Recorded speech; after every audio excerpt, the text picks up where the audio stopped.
Hello, everybody. Welcome to another episode of Wrestling with the Future. I'm your host, Psychic Medium Angelo, joined by Special K Mike Kelleher and Mike the Movie Maker Messier. It's Mike and Mikey. By the way, my shout out to my boys over here from Mrs. Bruiser Brody. Barbara Goodish sends her regards. She had a great time with us. And we have an equally interesting guest tonight, a very special guy, incredibly talented beyond his realm and beyond his years. He's just a kid in my eyes. You can't tell him that, though. So it's our little secret, JJ, right? That's right, Angelo. Yes, sir. All right, brother. Well, we have a gentleman tonight. You may not know his name, and many of you do, but if you don't know his name, you certainly know Sexy Boy, Do the Bird, Demolition, High Energy, Nasty Size, All American Boys. You know all of his music. Why? Because you've heard it throughout the 80s and 90s to 2000s in WWE. His name is J.J. Maguire. John Maguire, welcome to the show, my friend. Hey, thanks a lot, Angelo. I really appreciate it. And I want to thank everybody that listened to all the great music I put together and fans through the whole show. I didn't do it for my ego. I did it for the world's ego, and Angelo. JJ, it brings up a question right off the top of the show here. You know, you're a singer, songwriter, musician. You performed as an individual act. You've been a part of a group. We'll talk about that in a little bit. You've done work in Hollywood. You've done work for corporations, the private sector. You've been around the block, it's fair to say, a couple of times. What goes into writing, especially, you know, let's bring Greg's question into two parts. What goes into writing a song initially?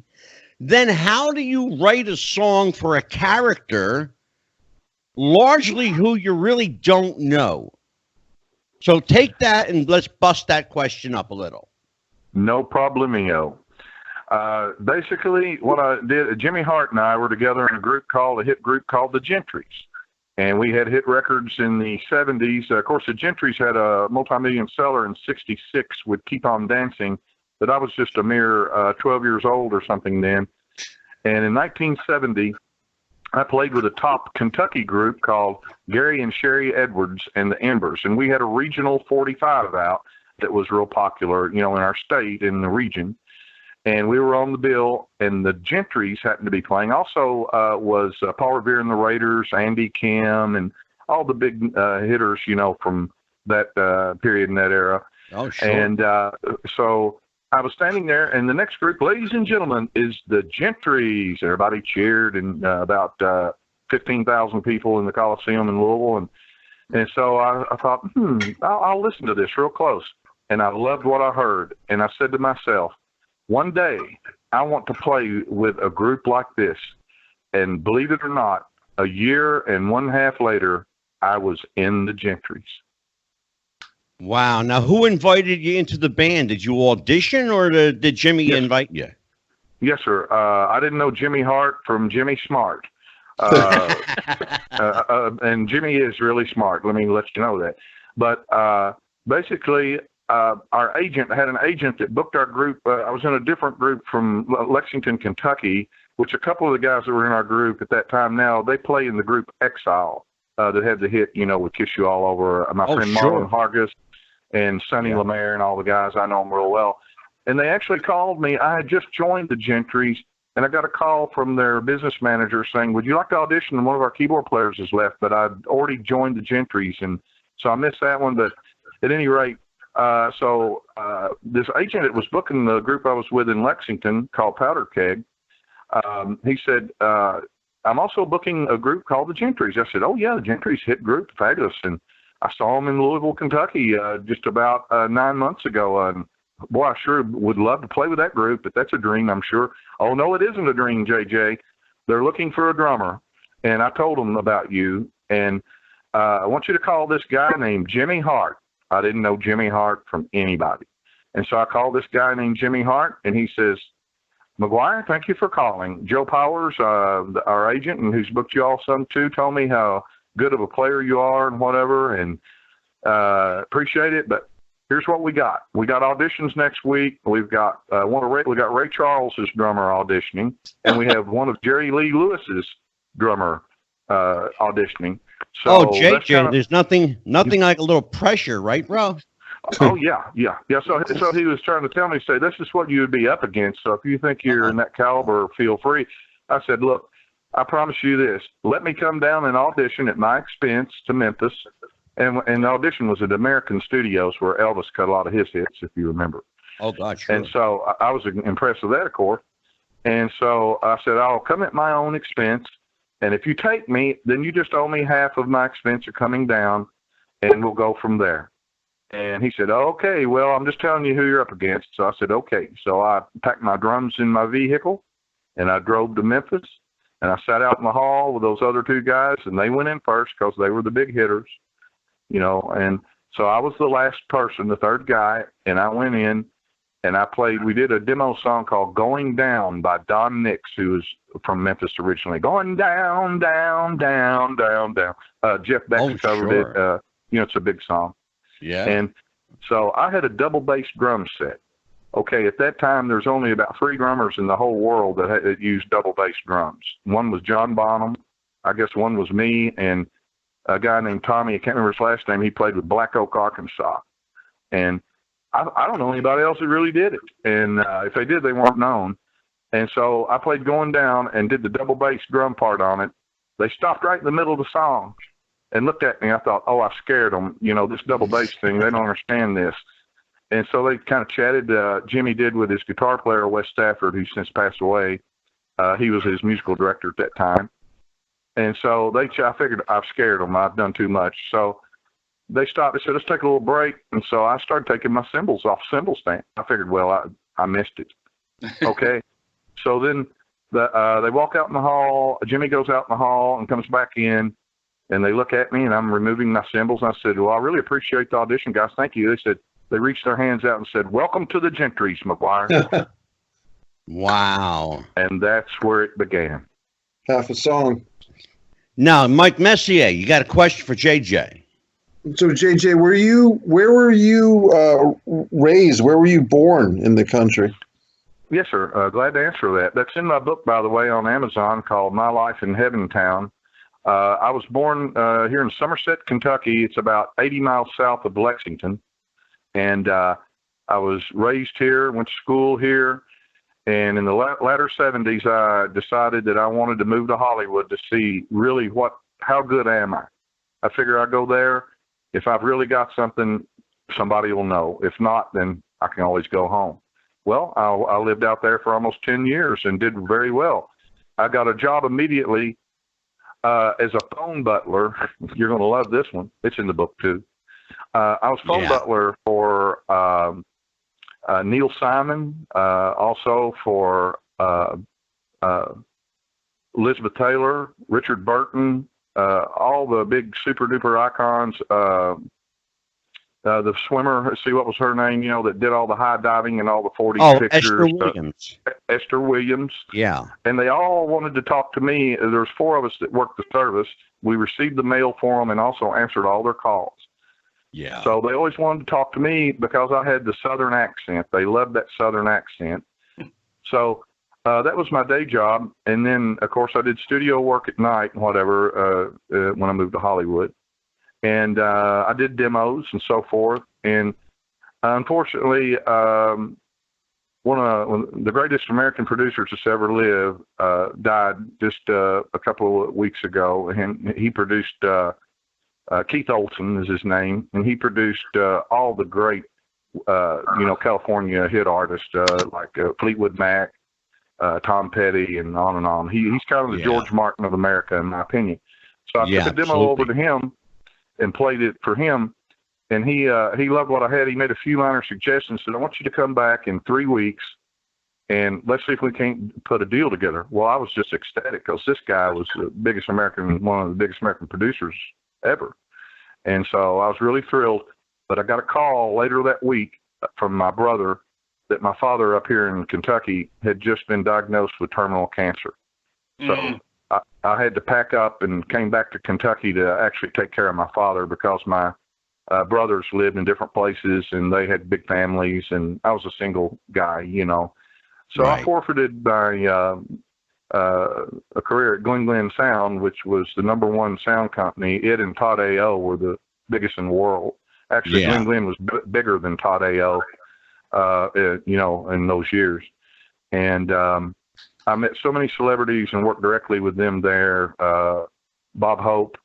For instance, when Bob came in to do his work on the military shows and whatever, the Christmas shows, he came in. They always put me with the A-listers because I was easygoing, had Southern accent, and they all liked me, luckily. Yeah. And you know, JJ, yeah. Let me stop you there for a second because you're mentioning a Glen Sound Company, which, of course, for people who don't know, was the creme de la creme in sound mixing and recording in Los Angeles. But I found out something very interesting that you may not even know, JJ. When you were employed by Glen Sound, there was another famous luminary that worked with you who became quite well known, especially in the Elvis Presley circle. Yeah. Would you like to know who that person was? Yes. His name was Jerry Schilling. And Jerry, sure. Was, for those of you who know the name Jerry Schilling, you know that Jerry was Elvis Presley's best friend, his right-hand man, and not only worked at Glen Sound, but was also a film editor at Paramount Pictures. That's right. I'd forgotten that he was at Paramount also. Thank you for reminding me of that. You're quite welcome. And also, you mentioned your book. And the book is called Hollywood, My Life in Heaven Town. It has a rather interesting cover. At the top half of the book cover is, of course, the Hollywood Hills with the lights. And the bottom half is interesting. It's a wrestling show. Yeah, that's a company that I actually owned part of for a while, Kentucky Zone Wrestling. That was a fair date that we had. And so I thought that I'd put that on there and give a little salute to independent wrestling because, you know, I made my career mainly with the biggest show on earth with Vince and everybody, and WCW also and whatever. But it's an interesting cover. And in the interest of full disclosure, you and I privately have talked about that cover. JJ, would you care to share that story of how those two pictures came to make the cover? Because as you explained it to me, the publisher wanted to go with a different cover. That's right. Basically, they wanted to use the typical Hollywood sign, you know, the white sign and the whole thing. And, of course, I said, well, everybody uses that. On every book and everything you see, it's always that picture, a licensed picture of the Hollywood sign. So let's just construct something of our own and do it that way, because really my book isn't just about wrestling. It isn't just about Hollywood. It's about my experiences really across the boards of both. So the book would be interesting to a person who cares nothing about wrestling. The book is still interesting, I think, and entertaining because there's all these other facts about the A-listers and celebrities that I work with and experiences that would appeal to people perhaps that don't care about wrestling. So there's something in the book for the wrestling lover and also the Hollywood and film and sound lover too. Absolutely. Go ahead, Mike Messier. When you were a kid, JJ, was going to the pro wrestling matches a part of your childhood, or did that kind of become a part of your life through Jimmy Hart later on? No, my father used to take me over here to the local armory, which was where Randy Savage and all those guys started. This was on Angelo Papo's route. You know, his territory. It was like IWC or something, IWA or IWC, something like that. IWC, yeah. And Dad used to take me. I didn't care much about it. I was too little. I was only probably 6 or 7, and I was more concerned with playing with my little toy that I brought with me in my hand or whatever. But now here's something I'm going to tell you that is really, Angelo will for sure appreciate this. Before I was born, my parents they were members of the Somerset Country Club where I grew up, and that's where I learned how to entertain people. I played piano for people and did magic tricks and card tricks, and I had an audience since childhood right out there, the golf course and the swimming pool and the tennis courts. And so one night before I was born, way before my mother was pregnant with me, they had a fair night, and one of the gimmicks there, which is not a gimmick, but was a person who read the future, whatever you can call them, a psychic, you can call them a seer, or you call them what you will. But this woman told my mother that you are going to have a son that will do something and fire a shot that will be heard around the world. And my mother said, that's the craziest thing I've ever heard. I've got 2 sons, and we're not really planning to have any more children, I don't believe, but thank you anyway. And that came completely true. And then later on, I was doing a session for the group Exile. Pardon me. Their engineer was sick and couldn't make the session, so they called me to engineer the session in Lexington, Kentucky. They were fixing to go to Florida to perform and see what they could get going down there. But a fellow that usually did the engineering, he was a psychic also, and he told me, he said, JJ, he was a palm reader, and he told me, he said, JJ, I see that you're going to be doing something in the future that's worldwide with men that have no shirts on. Wow, what is that going to be? So there's two examples of true psychic ability that in my lifetime that came completely true. These people weren't really predicting the future. They were just giving an idea of what may be around the bend. But everything they said, those 2 things I told you, are absolute truth. And absolutely true. Yeah. And my whole life has just been my life in Heaven Town. It's just one event after another of unbelievable crossings with fantastically talented people, and from psychics to wrestlers to actors to you name it. And I'm just so thankful that God gave me talent, and I was able to take it to where it needed to be. Brother, I'll tell you what, you got talent in spades. Special K, Mike Kelleher, you're live with JJ Maguire. Go ahead, Ben. JJ, I've grown up playing music my whole life pretty much. So it's really cool to hear some of your stories, and I'm looking forward to hearing a lot more. Thank you. I want to know, what was the first instrument you learned to play?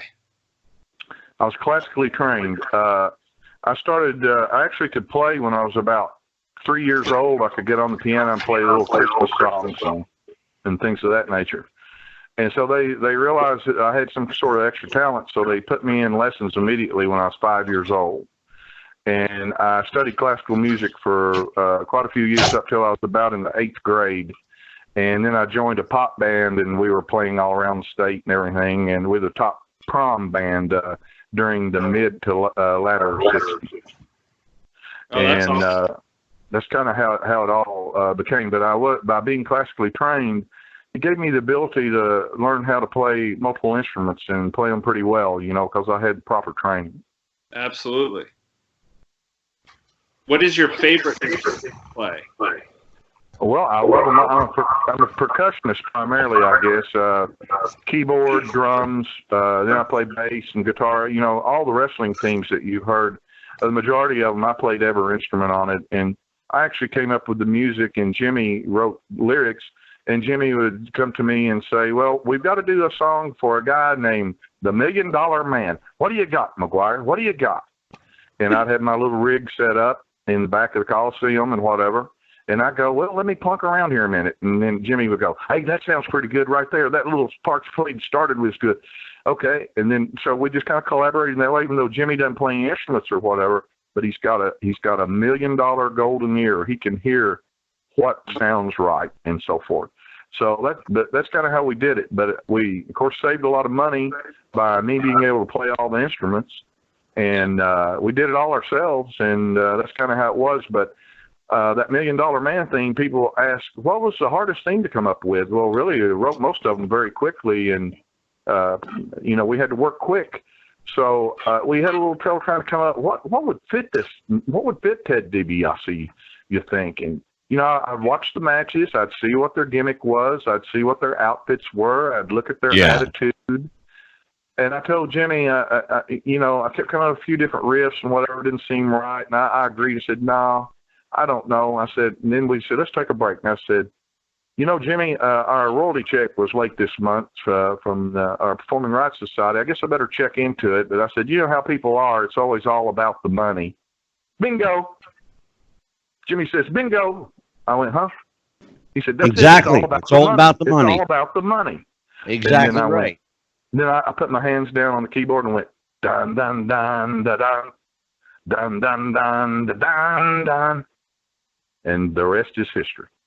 JJ, have you ever been utterly and completely stumped about where to even begin with the character? That $1 Million Man thing was the closest thing to that, but everything else just fell in place real quick. And then we'd had Vince come down to the room in the Coliseum in the back, and I had my keyboard set up, and I had a sampler, and I had a tape machine, and then we would sing or play over the tracks that I'd already recorded to give more of a fuller sound and whatever. And Vince liked everything we came up with. He never turned anything down. Nothing. I've been fortunate to know a lot of musicians, having worked in the music industry for a little bit. And I'm fascinated particularly with songwriters, especially singer-songwriters. You hear a guy, I'll give you a perfect example, JJ, Mac Davis. Now people of our generation, we know who Mac Davis is. Yes, sir. A classic singer-songwriter. Great, and from your part of the country, by the way. And and a guy like that can take his song that he's written and interpret it one way. Have you ever heard someone interpret your music in a way that was displeasing to you?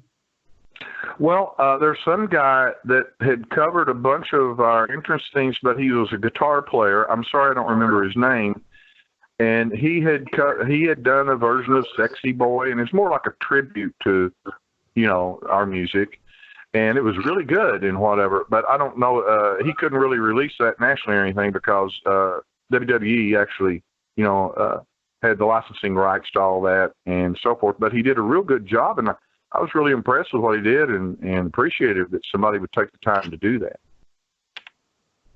Yeah, and it's interesting, as I've asked that question previously to other singer-songwriters, and I've gotten every kind of answer under the sun, from very very humbling, very pleasing, to there was a piece of shit. I'd like to sue the bastard, to everything under the sun. So, and I'm curious about you because you're a really laid back kind of guy. You take everything in stride. So I can't imagine there's not much that you don't like, but that's musically, true. What is it that really like sways you away musically from saying, I can't keep my mouth shut on this particular thing? Well, that's a tough question. I always really loved ZZ Top. Of course, I always loved the Beatles. Who doesn't? Led Zeppelin, all the heavy hitters are big influence on me, and what I try to instill elements of those elements into our wrestling music.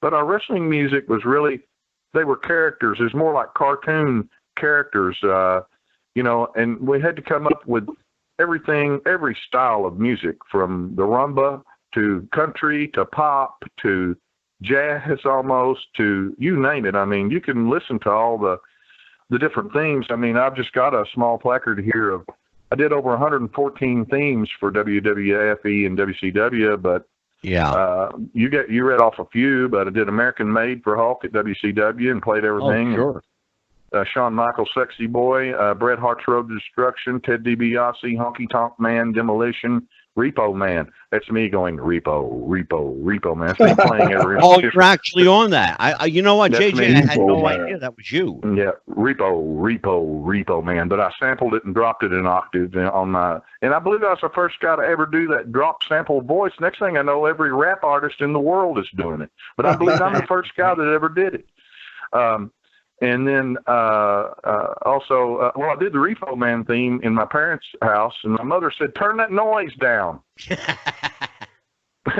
And did Superfly's theme was the first WWF theme that I did. It's me going Superfly also. And Wow. Road Warriors, Legion of Doom, Rockers, Mountie, Dusty Rhodes. He's just a common man. The cowbell. Strut. Yeah. Oh, Yeah. God, sure. JJ, how long does it take you to crank out a song? Not very long. Once I'm on the right groove, it's pretty quick. Maybe, I don't know, 10, 15 minutes. Maybe some of the Are Sexy you Boys kidding me? No, Sexy Boys written in 5 minutes. You wrote Sexy Boy in 5 minutes. Maybe less. Yeah. And that is, we should tell people that is singularly the most played entrance theme in all of wrestling. That's correct. And that's a right, fact. Angelo. That's a fact. Yes, sir. We should also tell people that JJ was an integral part of Hulk Hogan's Thunder in Paradise. Tell everybody about your involvement in Thunder in Paradise. Sure, be glad to.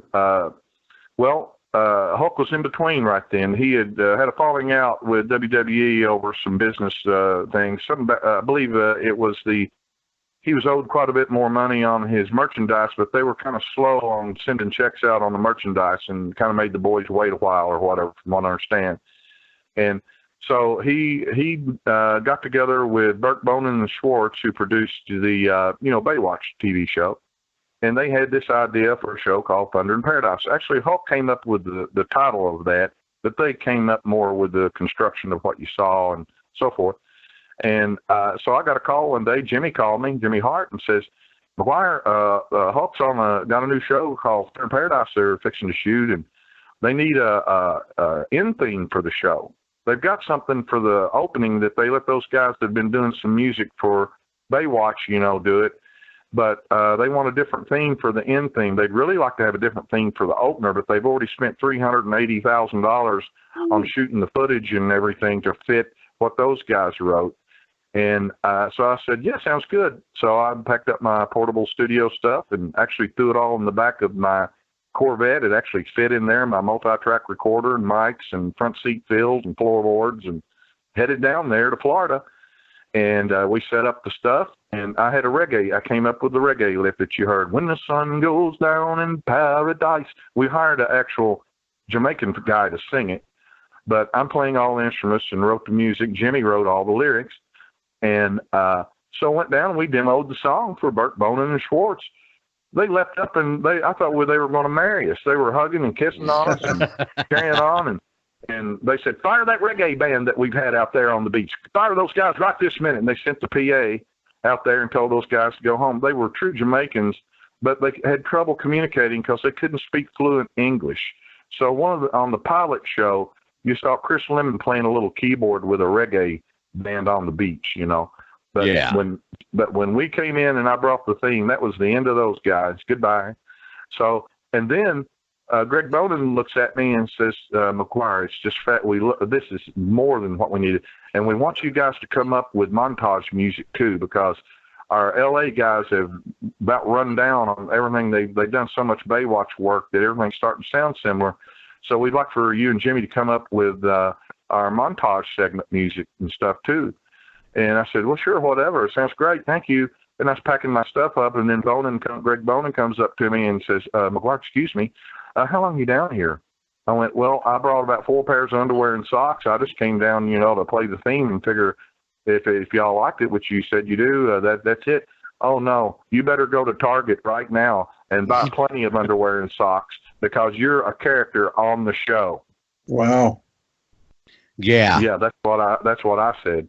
You played Yeah, the band leader. they made him an actual character. That's what I was getting at, JJ. Yeah. They made Yes, him sir. an actual character on the show. You played the band K, leader you on had the a show. question for JJ. They actually let me create my own character. I picked my own wardrobe.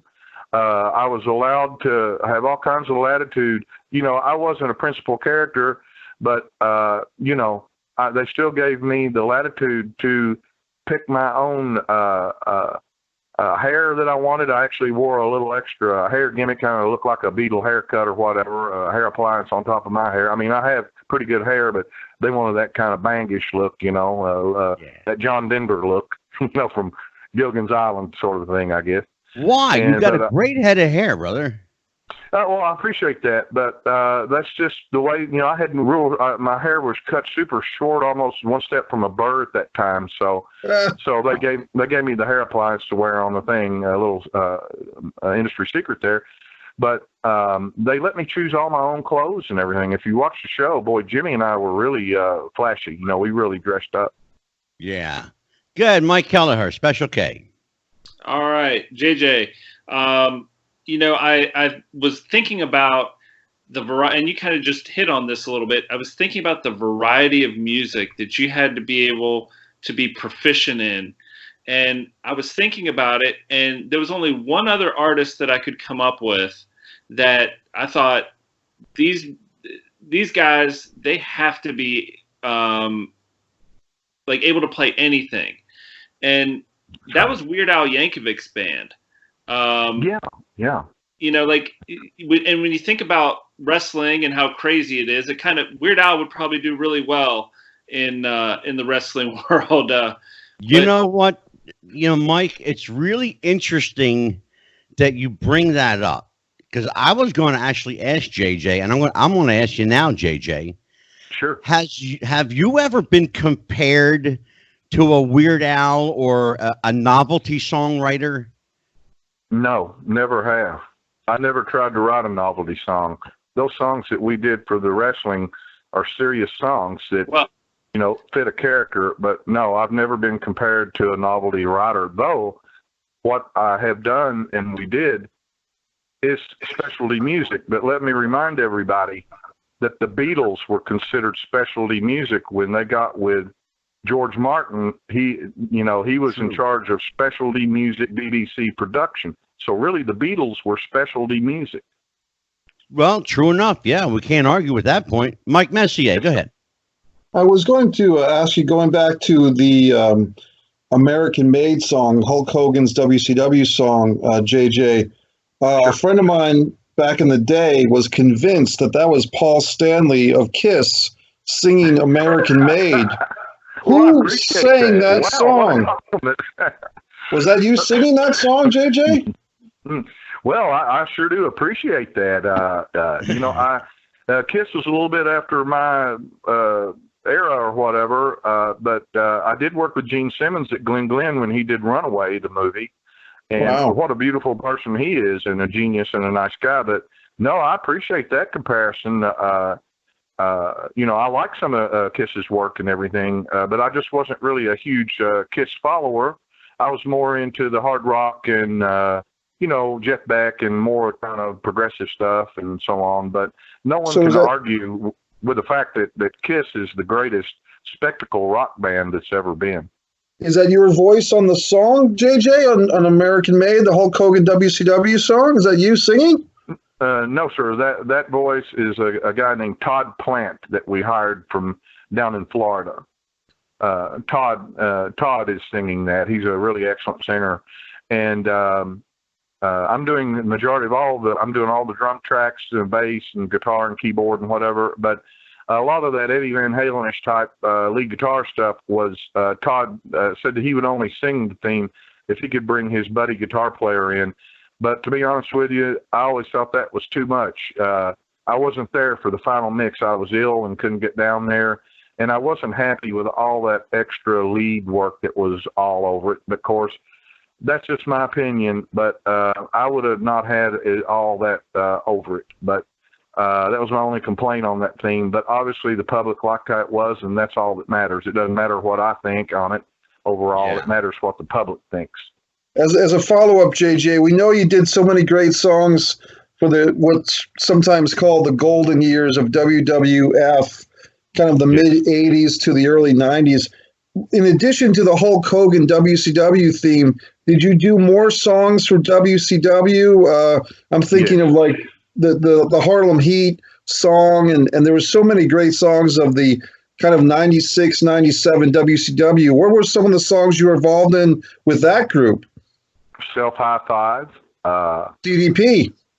Yes, DDP. And then I get confused. There's so much and so many people jumped leagues and whatever. I have to pull out a master list to remember a lot of this. But did Sonny Ono's theme. Sure. Did the Zodiac theme. Did Disco Fever. Did that one for disco. Right offhand without looking. I can't remember. You wrote Disco Fever. Disco That's Inferno. Correct. Really? For Glenn Gilberti, the Disco Inferno. That's correct. Can I tell you something? That's Jimmy and me doing Disco Fever. Wow. Now I'm gonna show what kind of geek I really am. Okay. Okay. I love that fucking song.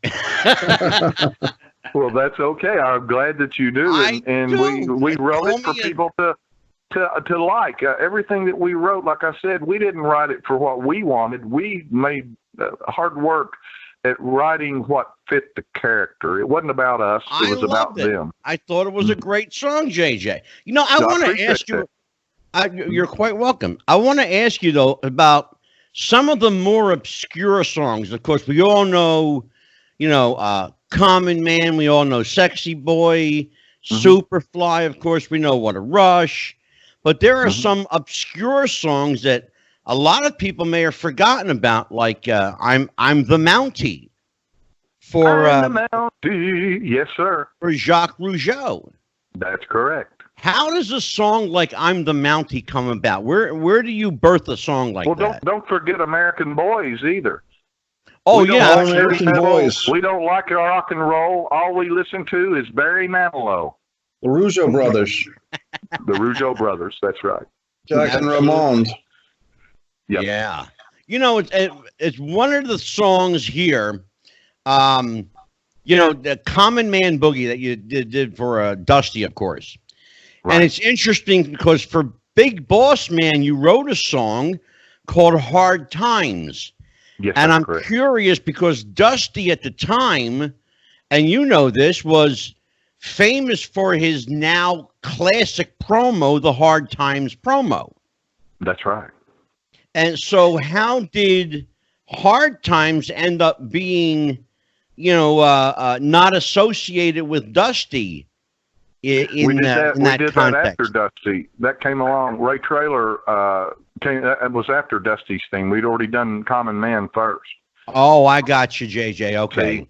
And then, and by the way, the person, Jimmy Jameson, who sang with Survivor, is singing, "If you ever take a trip," that's him singing. Oh, wow. So let's talk about that for a second. Let's actually talk about that for a second. Okay. What other guest performers that we may or may not know performed some of the vocals on these songs if it was not either Jimmy Hart or JJ Maguire? Basically, that's probably it. Like I said, for the Thunder in Paradise, of course, that's not a wrestling theme, but we hired a true Jamaican fellow to sing it to get the accent right. And then we had the Do the Bird. That's the part of the Beale Street Choir singing background on that. Well, for Coco Beware, right? That's correct. Yeah, Birdman. Do the Bird. Yeah. Go ahead, Special K. You got it, brother. All right, JJ. I'm going to throw out a question. I don't know if this is going to be an easy question for you or a hard question, but let's give it a whirl here. Sure. It's two parts. First part is, of the themes that you wrote, what was your favorite? So that's part one. And part two is, of the themes you didn't write, was there one that you heard and you were like, oh man, I wish I had written that one? Good question. Well, okay, that's an excellent question. It's like I'm in court on the stand, so I'll take the fifth and I'll skip the fifth and actually answer the questions.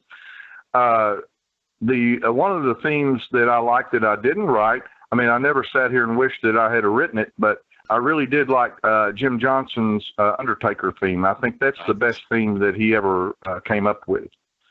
And also, people ask, how come Jim Johnson gets all this hype and credit and not much talk about you and me or whatever?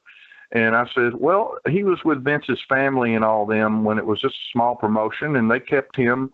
But he got a contract to do Deep Space Nine incidental music, the TV show from the past.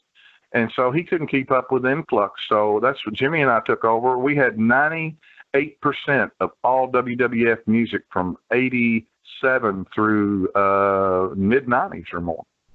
Let's see, then the second part, let's see, what was the other part of the second question? What was the favorite theme that you wrote? Oh, that's almost impossible to answer, but I will try. I'm sure they're all like children. I always really like Demolition theme. I wrote the whole song. I wrote the whole song, and Jimmy wrote the lyrics. We did it in about 15 minutes. And then where it goes to the bridge, where it goes, demolition, you ain't no. Jimmy said, leave those chords out. I said, what? I said, that's not a complete song. He said, no, here's what we'll do, Maguire. Leave the bridge 2 chords out where it goes up to B right there and says that. Leave it off, and Rick Derringer will add those 2 chords, and then we'll share a writer's credit with an icon. I said, that's the smartest thing I ever heard in my life, Jimmy Hart. And that's what we did. But I actually wrote the whole theme, and I actually wrote those 2 middle chords and whatever, but I left them out in what I just told you so that Derringer would put them in, and then we could share a writer's credit with a true icon. You know, JJ, I'm surprised that your favorite song is not the most successful song, Sexy Boy.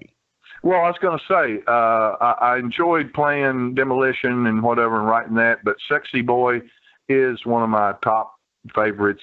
And then also a kind of obscure theme that I wrote that I really liked, one of the heavier themes, was the Crush theme. Do you remember Crush? Yeah, sure. Kahuna Crush. I don't remember his real name, but he was from Hawaii. He was another Brian Adams. Hawaii. Who? Brian Adams. Brian Adams. Okay, that sounds right. But I always liked that theme, and that's one of my favorites. But really, I love them all, and I love the wrestlers, and that's why I came up with what I did. And Jimmy came up with those great lyrics, and some funny stuff and serious stuff and whatever, and but really I love them all. Beefcake Strut was the second theme that I did after Superfly, and I always liked that one, but Brutus really helped us. If you remember, Brutus ran around the ring for about 20 minutes before he ever got in the ring, and then when he finally won and cut the opponent's hair, he ran around the ring about another 20 minutes, but that helped us because we got paid on duration. The longer the theme plays, the more bonus you get. Go ahead. Mike Messier, go ahead, bro.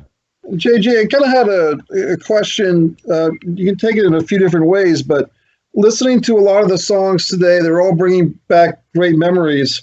But what occurred to me was listening to, say, a song about the Demolition theme or even the Legion of Doom, Oh, What a Rush, that iconic theme. Of course, you guys were brought in to do a song for the Legion of Doom because they couldn't use Iron Man by Black Sabbath. So you were going up against that, and I think did a great job. My thought was some of the wrestlers like a Jimmy Snuka or even a Brutus Beefcake that weren't, dominators, but more entertainers, their theme songs had an entirely different vibe, more of a, feel-good, happy vibe, or even an Owen Hart. You could kind of visualize with the Rocket theme, the high-flying maneuvers of a young Owen Hart, as opposed to the dominators like the Legion of Doom or even the Big Boss Man with Hard Times. Was Vince McMahon or Gorilla Monsoon or anybody like that giving you guys some instructions like, hey, this guy is going to be a main event guy, this guy's going to be a mid-card guy, give this wrestler a dominant song, give this guy kind of an underneath mid-card song? Mike, was there anything that's like a that? real good question. That's a real good question. JJ, did it make a difference their placing on the card? as to what kind of music was written for them? No, not actually. Basically, we were just told we got this new talent coming in named so and so, and he's going to need something. And we went, okay. So I would watch and see what their gimmick was, like I said before, and whatever. But no, Vince never said we're going to put the big push here and put there, whatever. We were never told that. We were just given latitude to write the song, and there you go. Okay. And JJ, how much input did the performers themselves have on what you wrote? Did you ever get or ask them, or did they ever volunteer? Like, I think my music should sound like this or that. Well, yeah. When Honky first came in, they had some sort of beat down State Line Tavern theme that was the worst thing ever played or done, and he hated it, and Vince did too. And so Vince came to us and said, "Honky needs a better theme." Okay. So I came up with Cool, Cocky, and Bad. I got long sideburns and my hair slicked back. Jimmy wrote the words in about 10 minutes. I wrote the music in about 3 minutes. Oh my God. And we should also point out, by the way, as amazing a writer as Jimmy Hart is, and as amazing a talent as both he and JJ are, I should tell people that Jimmy Hart and JJ, tell me if I'm lying, brother, Jimmy Hart does not play a single instrument. He plays harmonica a little bit just by ear, but that's the size of it. No, but he knows what sounds right. In other words, when I did the Rockers theme, I wrote it at the speed where it went dun dun dun dun dun dun dun dun dun dun dun dun dun dun dun dun. He said, "Ho, Maguire. Have you ever seen how fast they run to the ring? You can't. Oh God, sure. They're running 100 mile an hour to the ring. Okay, I said, how about this? Dun dun dun dun dun dun dun dun dun dun dun dun dun dun dun. You know, just sped it up. There you go. Go ahead, Mike. Okay, I heard you say something just a minute ago, and I wanted to dive a little deeper. I believe you said, JJ, that the longer the music was played, the more you guys earned in bonus money? That's correct. Okay. So can you talk a little bit more about that? And then also, was your deal with WWF or WCW, whoever, was it just like you're going to get paid X dollars for a entrance theme, and it doesn't matter who it is or whatever? It's just like it's a set fee for piece of music. Oh, no. I made all the deals. Okay. If I'd left it up to Jimmy to make the deal, we'd have made $10.50. Wow. Jimmy is one of the greatest entertainers that's ever lived, but he's not the businessman that I am. And I made all those deals. And so the deal that I made, we kept all our writers' rights, plus we got 50% of the publishing, you know, of what the publisher got paid. We got also half of that. No deals like that will ever be made again. Wow. So I'm the guy that put it all together. Smart. So you were secretly rooting for the guys who used your entrance music to make TV and pay-per-view. Yes, we were paid. It's not only on duration or whatever, but we were in every major coliseum in the world. First of all, and Jimmy and I received the Millennium Venue Licensing Songwriter Award. That means that those venues, those coliseums, and everywhere that WWF was or whoever, they had to buy a license from CSAC. I made the deal with CSAC because CSAC advanced the money. I made a deal with them where we were paid just like a job because we were on the network so much and just everywhere all the time and around the world in the coliseums. You know, I was able to make a front deal where we drew monthly money, a rather large sum because of how big all that was at that time. And then we got bonuses from that because our original contract was like 2 years. My God, we were burning it up so much. We went back and renegotiated and got more money within 6 months. JJ, without getting too deep into the nuts and bolts of it, because you and I talked about this privately, but tell everybody the circumstances of you leaving WWE, WWF. We already know the circumstances surrounding Jim Johnson's departure. Talk a little bit about how and why you left, and I'd like your comment on the use of this synthetic music that WWE has reverted to doing. Yeah, well, Hulk left WWF over the argument with WWF over his royalties or whatever in regard to merchandise and so forth. And he was in between. That's when we did Thunder in Paradise. So then that's how I got. And then he signed that deal with Ted Turner for WCW, and then here we go again. And started doing music for them too, But the transitional period was good because we weren't out of work. We had the Thunder in Paradise TV show, in between before we got hooked up. Hulk decided that he wanted to go back to wrestling, and quite honestly, it's less work to wrestle than it is to do an episodic TV show, as Mike knows. That's right. Yeah, sure. So basically, you left because Hulk did. Yeah, well, Hulk left and Jimmy left too. So, and all the guys that we'd written the music for were still barreling through. So they didn't really need anything extra. They had what they needed for quite a while. Yeah. Good, Mike Messier. Mm-hmm. Yeah. Well, I was just thinking, if people, younger fans perhaps than us, want to maybe see a show that really represents some of your best work, my guess, JJ, would be WrestleMania 5. Does that sound about right to you? The Hogan Savage main event, Mega Powers Explode. Would that be a good card for fans to hear your music? Yes. Yes. In 91, SummerSlam in England, every theme that played except for two themes was our themes. Wow. That would be 92, SummerSlam 92 in Wembley Stadium. That's correct. Yeah. Yep. That was headlined by British Bulldog and Bret Hart. That's right. And, the family grudge match. Right. Exactly. With Diana Hart and everybody else. And I think about your music and just how many Hart family members you've done music for. You're talking about Bret Hart. I think I want to say Owen Hart. You probably did a babyface song and a heel song for him, if I'm not mistaken. Yeah, I did High Energy for he and Coco when they were High Energy, and then they used some generic thing for Owen, but then occasionally they would also throw on the High Energy thing. Right. They lost the tapes or the cassettes or whatever of the other theme that you're talking about.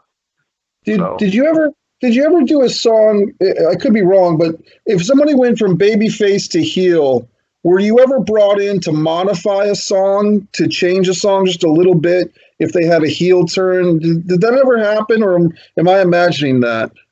No, that never happened. Okay. JJ, I got a question for you. Yeah. Every good musician has to have a great band, right? Sure. Mm-hmm. So let's talk about the Wrestling Boot Band. Where did that come from? Whose concept was that? Who was the brainchild behind the Wrestling Boot Band, and what did you actually do? Hulk Hogan called one day. I was over at Jimmy Hart's house, and we were working on some of our own music and a few other wrestling things too. Excuse me. And right in the middle of while we were working on some of our stuff, phone rang. It was Hulkster. Jimmy had this weird look on his face. I said, "Who was it?" And he said, "Well, that was Hulkster." I said, "What's up?" He said, "I don't know." He said, he said, "Don't move." He said, "For us to stay." He said, "I told him you were down. We were working on music." He said, "Stay right there. I'm coming right over." He didn't tell him why. Hulk came in, sat down, adjusted his do-rag, said, "You guys, I was a bass player to start with. Before this whole thing's over, I'd like to do a little more music." So Jimmy and I said, "Well, sounds good. What do you got in mind, Hulkster?" He said, "I don't know. You guys are the geniuses. You tell me." And I said, "Well, let us have a day to think about it." Yeah. So really, Hulk came over with the idea, and we went from there. And then he had a beach house that he would go down to, and Brutus would come down. They'd hang down there and hang out and cook and eat their tuna fish sandwiches and their high protein diets and so on. And so we went over there. Right. We went over there and started putting everything together. I took my portable setup down and to the beach house, Hulk's beach house, and we just started working on what we could come up with. And Hulk helped on some lyrics, and he made a few suggestions here and there, but pretty much the I was turned loose to come up with the music, and then everybody else just went from there. JJ, tell me about the concept behind Hulk Rules, the Hulk Hogan album. Yeah, that Michael Mansky, who was a big shot with RCA in New York, he's the guy who put together that big mega Elvis box set that beat everything that's ever been sold in the early 90s, you know? Yeah, And, I have a copy. Yes, and he was in charge of that whole project and everything, and a genius himself, promotion man and everything. And so basically he got together with us, and he made a suggestion and said, I think it'd be good if you called the album Hulk Rules, because Hulk does rule. Okay, sounds good. That's the name. So there we went. And that album contains songs written by J.J. Maguire and Jimmy Hart, yes. and the songs. Every song on there. I wrote every song on there. Yep. Jimmy wrote American every lyric Made. that you heard. Yep. Hulkster's Back, American Made, Bad to the Bone, Beach Patrol, Yep. Hulkster in Heaven, Hulk Rules. I Want to Be a Hulkamaniac, my personal favorite, by the way. Hulkster's in the House. Tell me about writing Hulkster's in the House, because I heard a story behind the making of that song. I heard that of all the songs, that one was probably, for you, one of the most challenging, in that it took you longer than 5 minutes to write it. But you, my understanding is, and I did a little homework, is that that song didn't come easy to you initially, but once you had the concept, it just flowed like water. Yeah, that's true. And also the guys that all worked at the studio, the gophers and the engineers and the telephone answering people and whoever, we dragged all them into the studio to sing, what you're in, the Hulkster's in the House. That's all those guys. And they could all sing pretty good if you listen to it. But, it took a little more work on that, but it wasn't all that difficult, actually. But, I was always very serious on all this. I knew that I didn't have any idea it would wind up that people would care, this many years later about it. But my son came home. I have a son and a daughter. They're teenagers. I married a woman that was 17 years younger than me. We were Congratulations. Thank you. We were married for 13 years. But my son, who was 14 at the time, came home and he said, "Dad, would you text these people, these kids that I go to school with?" I said, "What's this for?" He said, "They keep asking me at school, is your daddy the wrestling music man?" I couldn't believe that. I thought, oh my God, 14-year-old kids even care about that? JJ, I have to tell you, my friend, if you're not aware of it, you need to go on YouTube sometime and check out how many sites are dedicated to nothing but wrestling theme music. Oh, it would blow your mind. I know it. It's unbelievable. And I can't believe it. I read things about myself on there. I had no clue that was there. I didn't put them there. Yeah, and you know what's amazing is they have alternate takes. They've got second and third takes. They got, it's how are they getting this? It's amazing enough that there's so many sites dedicated. But my question is, where are they getting the alternate takes from? Are they robbing the studio or what? I'm not really sure. I think some people have actually mimicked the themes and done it themselves, and they're calling that an alternative cut. Oh, I got you. Okay. Mm-hmm. Okay. Go ahead. Special K, you have a question. Yeah, so JJ, you mentioned Hulkster playing bass. Who are some other wrestlers or wrestling personalities that we might be surprised to learn are actually pretty decent musicians? Hillbilly Jim, he knows about 600 and some odd cover songs. He can sit there and slug through you can make any request, and he can play it pretty well and does it his own type of way, He may stop right in the middle and tell a story and then pick back up on it. But yeah. It's funny that you asked that question, Mike, because that's the first name that popped into my head. JJ, I'm reminded, because I watched it today, JJ, you and Hillbilly Jim singing Don't Go Messing with a Country Boy. Yeah. Courtesy of our friends Mike Monty and Jimmy Farrow, by the way. Right, that's correct. Yeah, you and Hillbilly, and he does like to stop in the middle and just talk, and Yes, then picks it up like nothing ever happened. And then he called me when we got back to Kentucky and whatever. He called me and said, "Maguire, let's put a thing together like we were doing there, and we'll play a little bit of a song, and then we'll tell a story, and then whatever." And I said, well, that sounds pretty good. It's a good idea. That's a really good idea. What you guys think about maybe doing like a 2-man act, taking it on the road? That was his idea. I mean, he mentioned it, but we haven't. Now with this virus thing knocking everything out and down, it doesn't do any good to try to fix anything up because you got nowhere to go with it. Yeah, that's true enough. Go ahead, Mike. Yeah. Go ahead, Mike. JJ, I had a follow-up question. I actually had a audio cassette copy of the Wrestling Boot Band, Hulk Hogan, and the song Hulkster in Heaven. I mean, the way that it was told was kind of a sad story. It was a young wrestling fan with a terminal illness who wrote Hulk a letter, and Hulkster was kind of corresponding with the young fan and giving him some reassurance that he'd see him on the other side of the pearly gates. And I guess I don't want to ask if that was just a story for poetic license, but it was a heart-rendering song.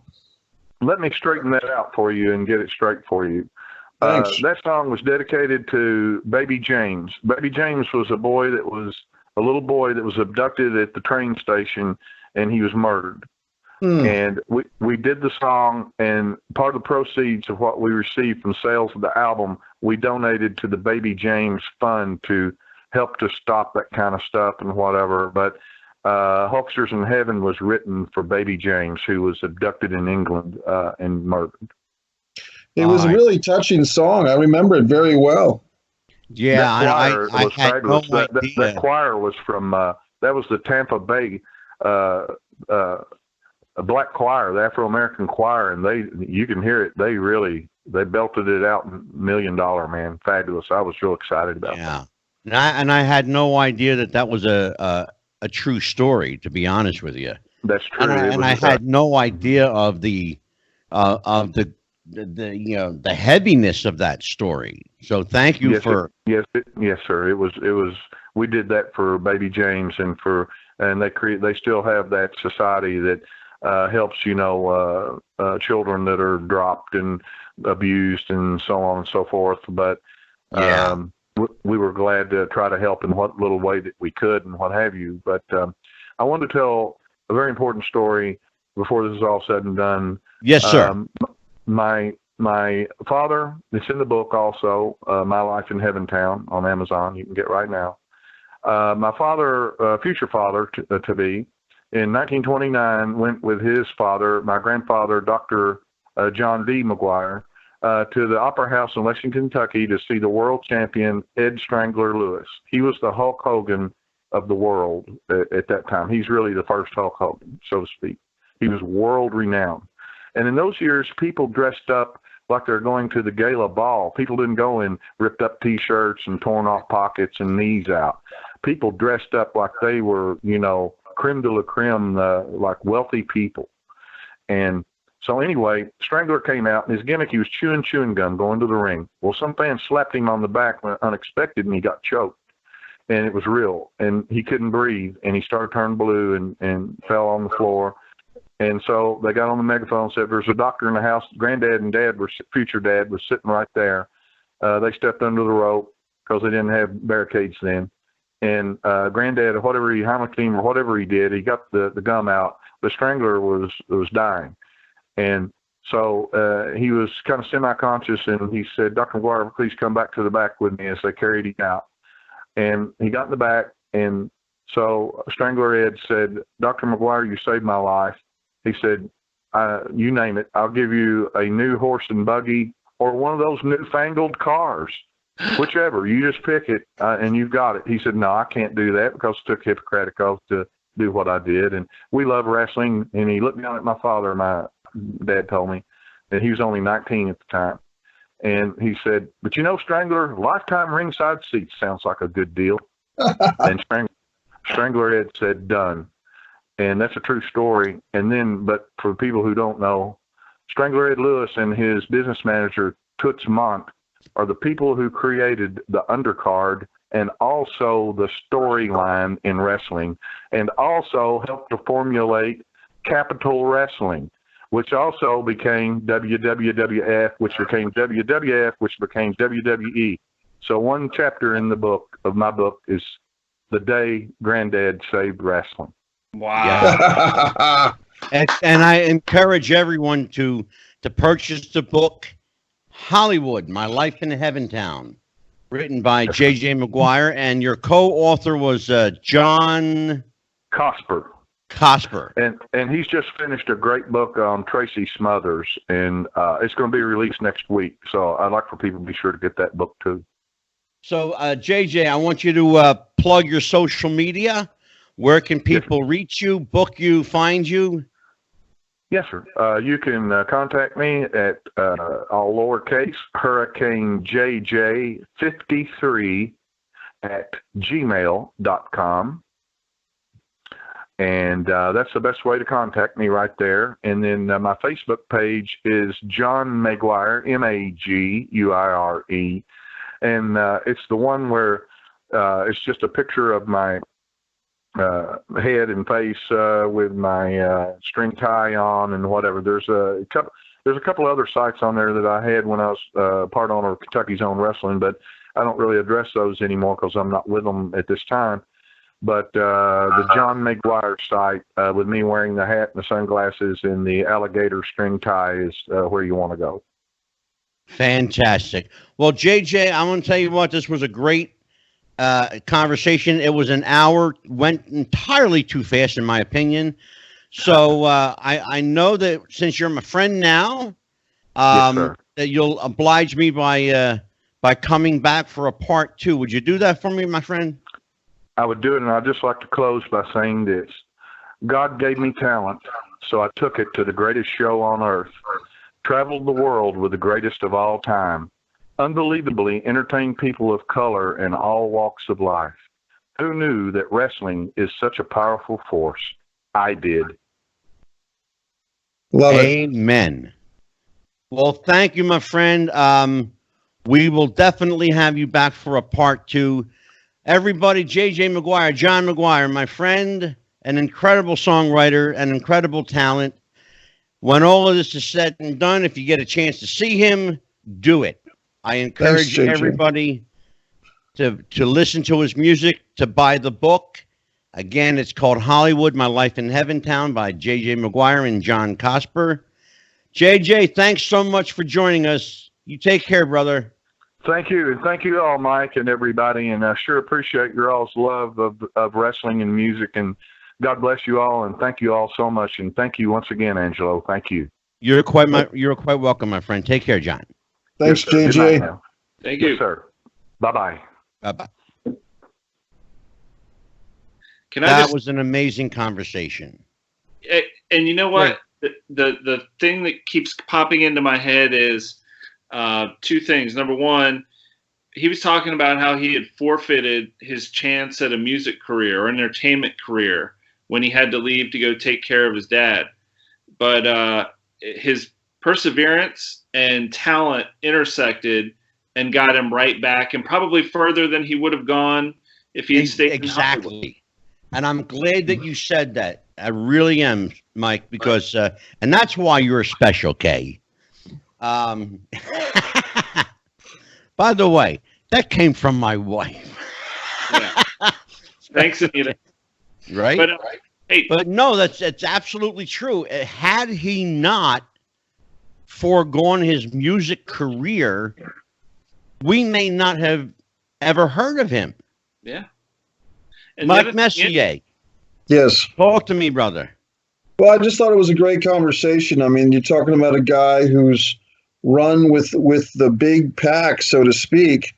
And just, I was going to pay JJ a compliment that, when he's talking about he's doing all the instruments on these songs and Jimmy Hart is kind of, guiding and writing the vocals, of course, which is very important. But I was going to say to JJ, he's the best type of collaborator to have, the guy that does all the work. Absolutely. Absolutely, of course. I mean, when I make a movie, I like to have a DP editor, usually my buddy Tim Labonte, who the same type of guy who really knows the technical aspects. And I do appreciate Jimmy Hart's vision, so to speak, and his ear for it. But you know that JJ is really the one laying down those instruments, which is such a task, And he plays everything. That's the thing. Yeah. I'll say this too. Like he said, the last thing he said before he got off the call, he was talking about playing for everybody, and I'll just say this: I can't imagine a wrestling world without these iconic pieces of music. Like right. Exactly. The athlete, I say the music can be just as important as the athlete behind it because they both set each other up. Well, sure. Well, I think about it. You're talking about the most iconic theme song you ever wrote is something everybody recognizes now. It's called Sexy Boy, Shawn Michaels. Yeah. And that's the most downloaded single piece of wrestling music in history. And it's remarkable. Victoria, didn't she sing on that? Sherry Martel. Oh, Sherry did. Yeah, Sherry Martel. Sensational Sherry, and it's such a treat when you're watching wrestling from the 90s or from the 80s even, and sometimes you hear some of the wrestlers that have passed away, like a Sherry Martel, singing on some of their own songs, and it like Sexy Boy and other wrestlers who did some of that, and it really does bring nostalgia. And like I said, WrestleMania 5, SummerSlam 92, some of those events really highlighted this gentleman's work with Jimmy Hart and everybody else. Absolutely. And we should point out that it's actually Shawn Michaels singing the song. Yeah. Yeah. And Sherry had a little bit of the chorus too, different versions of it. Well, what's going on in the world of Mike Messier? Tell me if anything is gotten back to normal in light of this craziness we're going through. Well, no, it's really just about creating the new normal for the time being, Angelo, and just trying to keep everybody's spirits up. I have family and friends in the Northeast, Angelo, and obviously it's a little bit tougher in the Northeast U.S. than it is in the South right now. But even here, things are really slowed down, shut down. Look, I don't want to catch this thing. I'll be honest with you. I can't afford it. And so everyone's, please, if you're listening, watch Wrestling with the Future, watch all the episodes, go to MikeMessier.com, entertain yourself as much at home. One thing to keep my sanity, Angelo, I've just been taking car drives by myself, but not really interacting with other people, just if I need to get out a little bit. Yeah, and you know what? And I want to interrupt you there because I think that's a real good idea. I know people that are actually doing that just to get out of the house. Yeah, they're not really, involving themselves with other people. They're just getting in their car and just, even if it's just taking a ride, around the neighborhood or whatever, just to get out. And I encourage people to do that. I also encourage people to take a listen to Life Lessons with Mike Messier, which will be up on our platform tonight, as a matter of fact. Ooh. Fantastic. And also, there's a new episode of the Refs Roundtable that Mike Special K Kelleher just... what are you laughing at me for? I'm still not used to this Special K thing. You want to be Mad Mike again? I don't know. You know what? You don't get to pick your own nickname. That's the rule. So, true. Well, my wife's was a better choice than Mad Mike. Okay, so there you go. But so here's the deal. We're going to put Mike Messier's Life Lessons up. That'll go up tonight. Great. And of course, Mike, is a member of our family, and glad to be a part of it. Proudly so to have him on board. Thank you. And of course, we are continuing our homage and tribute to our friend, our late friend Jeff the Ref, and we will continue to call it the Refs Roundtable. And we will inform you on the events surrounding WrestleMania. Yes. We don't know what it is yet, but as soon as Mike Kelleher comes up with it, we'll let you know. WrestleMania is anything and everything you want it to be. It's there you go. It's that works for me, brother. That works for me. So tell everybody about. I was just going to say, I was going to throw it back to you and tell everybody about Legacy List with Matt Paxton and what's going on in the world of Mike Kelleher.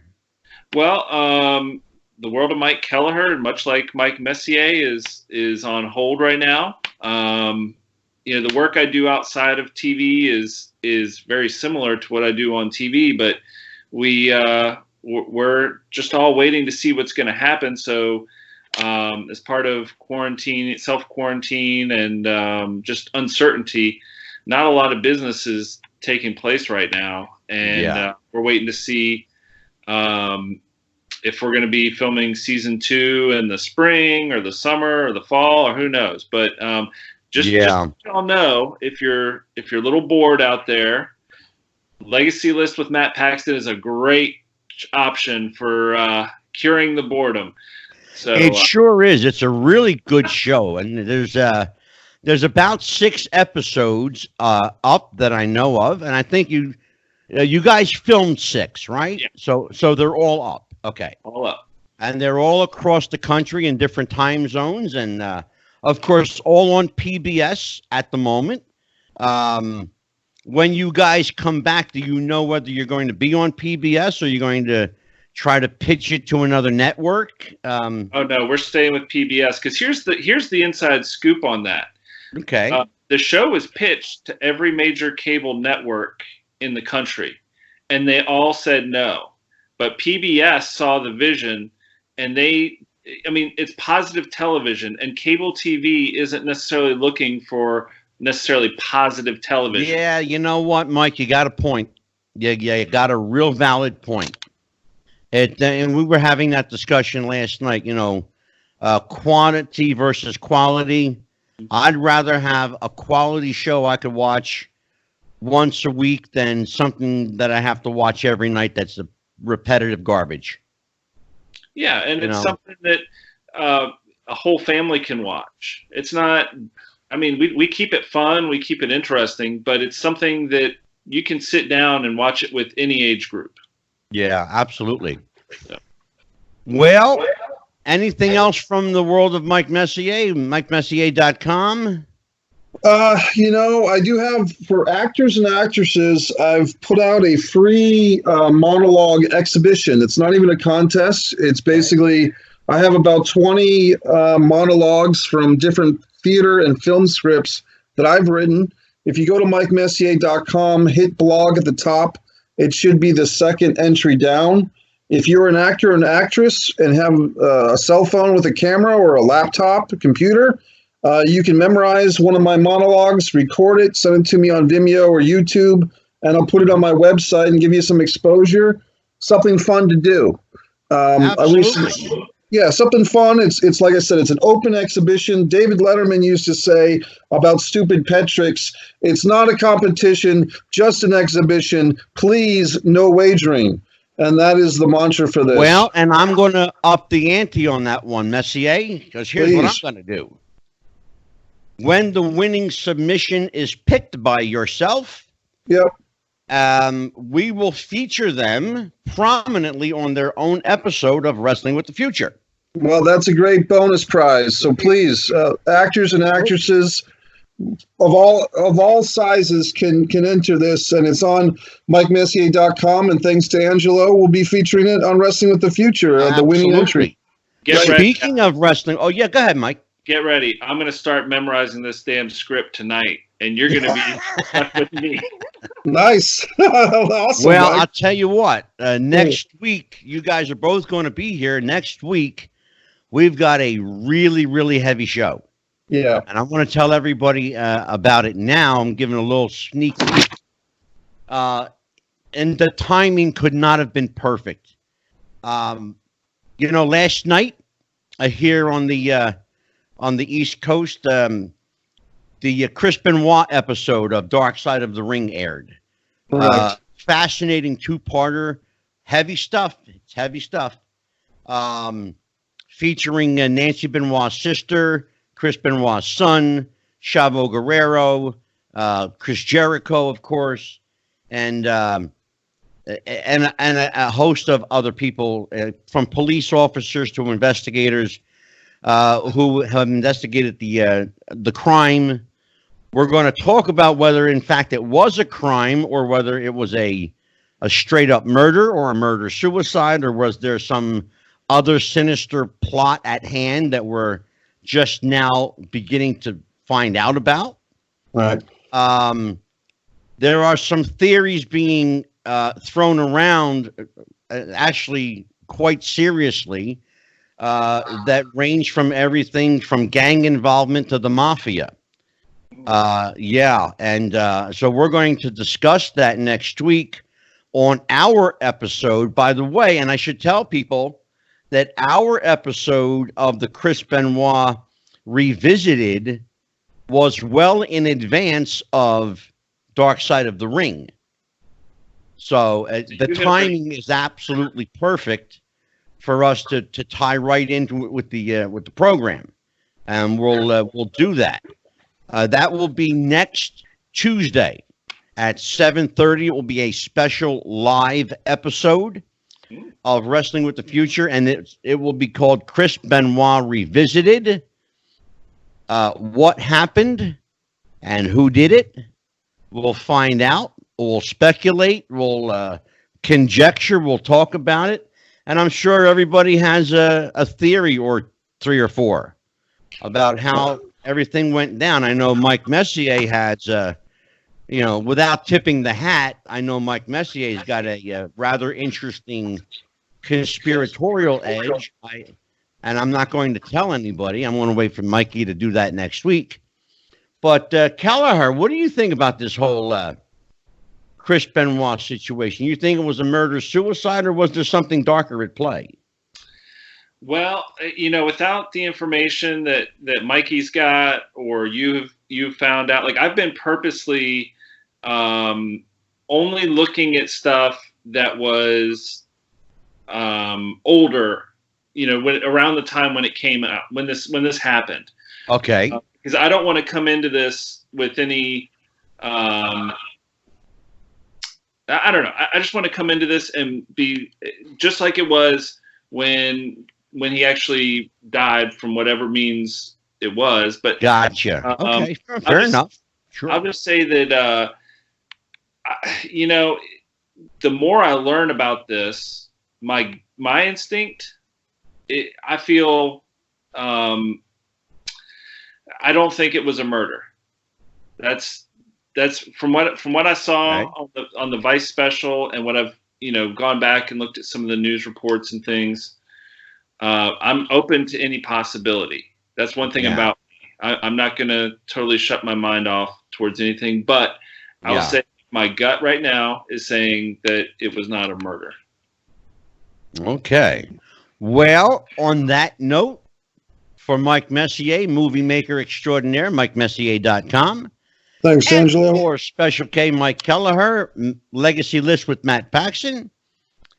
You can, and by the way, you can find both of these gentlemen on Facebook, Mikey Messier and Mike Kelleher. Friend them, hit them up, ask them questions, try to pry them for info about me. Send us photographs, ladies, because we're bored. Right. Send cash. Yeah. I'm Psychic Medium Angelo. Till next week, same time, same podcast network. Goodbye, everybody. Happy wrestling. Take care. Bye-bye.